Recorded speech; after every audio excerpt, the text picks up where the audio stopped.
Shalom. Shalom. Double honors unto the elders and apostles at Great Millstone. Peace, blessings, and salutations to the hopeful elect who's pushing and receiving this word throughout the four corners of the earth. The title of this lesson is Names and Reputation.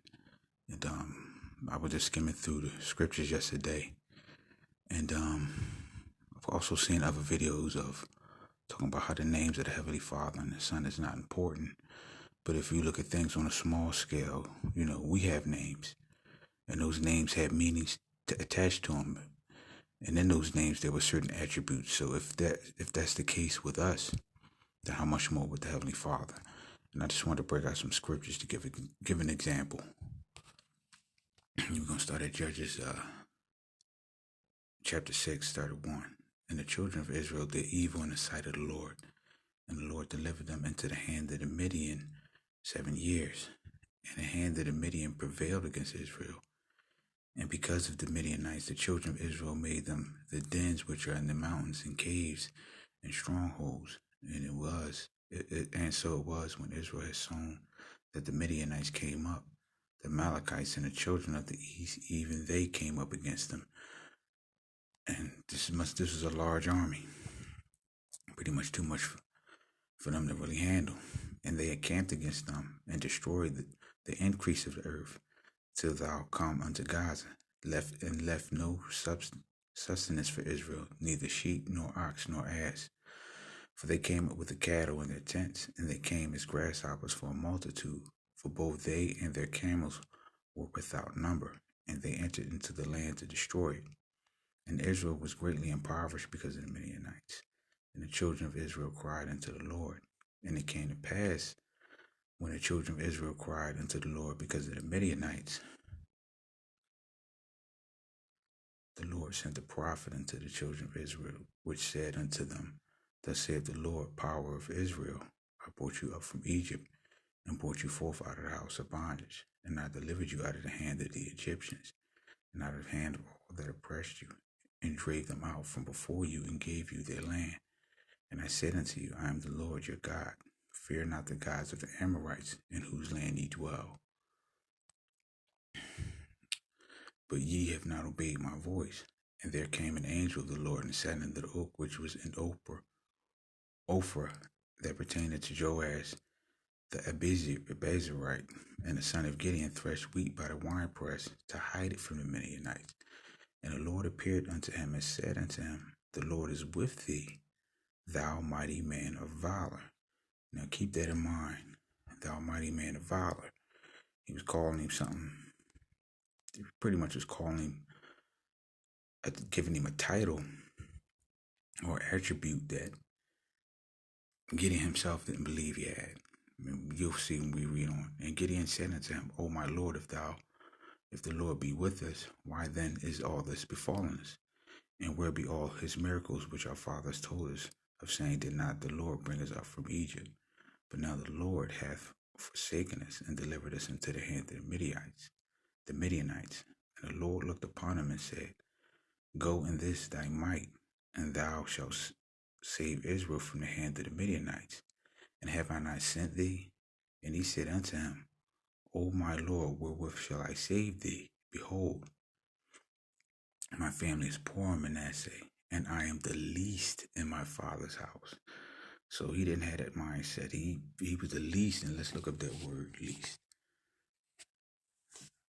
Okay, the Lord sees things in us that nobody else can see, because he made this he formed this from the beginning. Okay. Strong's H 6810.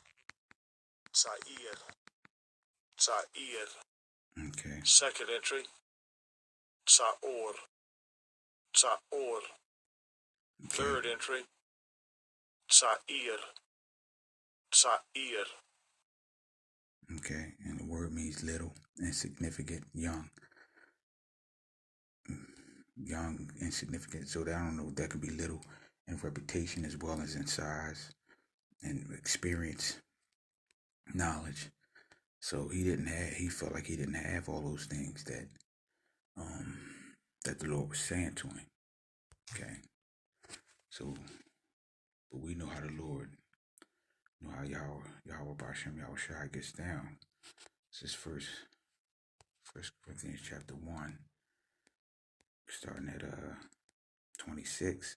For ye see your calling, brethren, that not many wise men after the flesh, not many mighty, not many noble are called. Okay, so not many are called into this knowledge.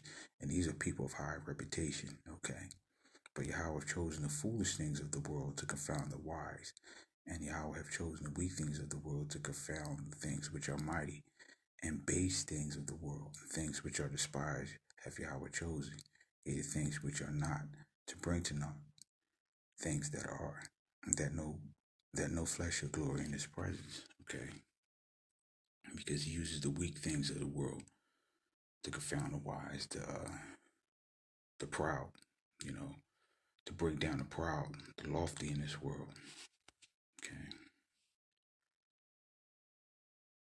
To let them know that he rules over all men. It's Judges chapter 7.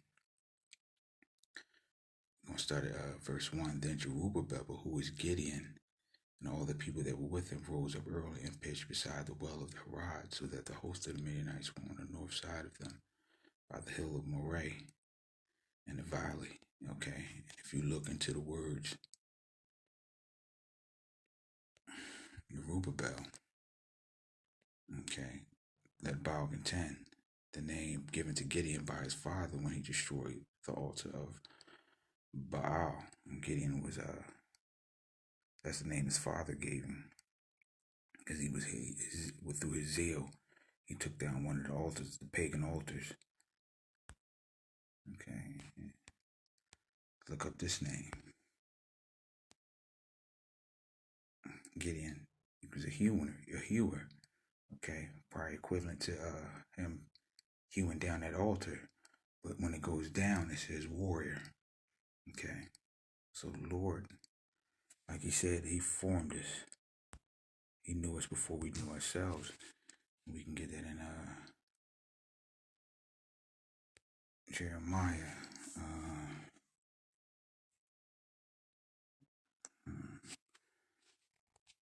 Chapter 1 and verse 5. Before I formed thee in the belly, I knew thee, and before thou camest forth out of the womb, I sanctified thee, and I ordained thee a prophet unto the nations. So he put in us certain attributes before we even entered into the world. Almost like a computer, and you put certain programming into a computer to function the way that you want it to function, in spite of the circumstances that we're in. Because if he puts something in you, he give you the tools that you need. And he set you on a mission. He gives you the tools that you need to get the mission accomplished and done, whether you believe you can get it done or not. He's definitely more faithful than we are. And he knows us, like I said before, we knew ourselves. All right, and I just wanted to go to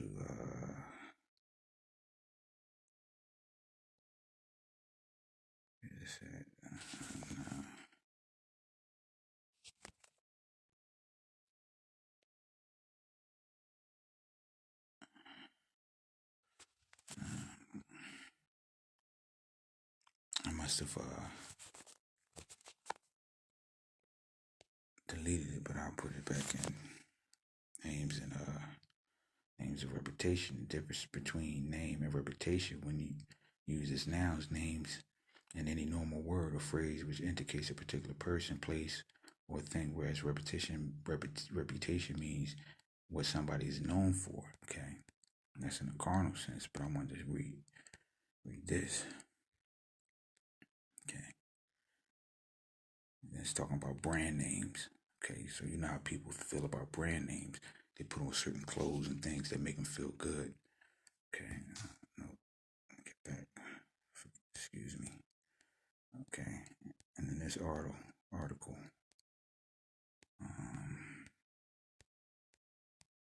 studies have found that our brains respond differently to names than to any other words. Our brains light up at the sounds of positively associated names, okay, sending endorphins that give us a high Names with negative associations can induce reactions that create fear and anxiety. And I know when I call on the name of Yahweh Ba'ashem Yahweh Shai, I feel almost like energy run up through my spine to my brain. So names are important.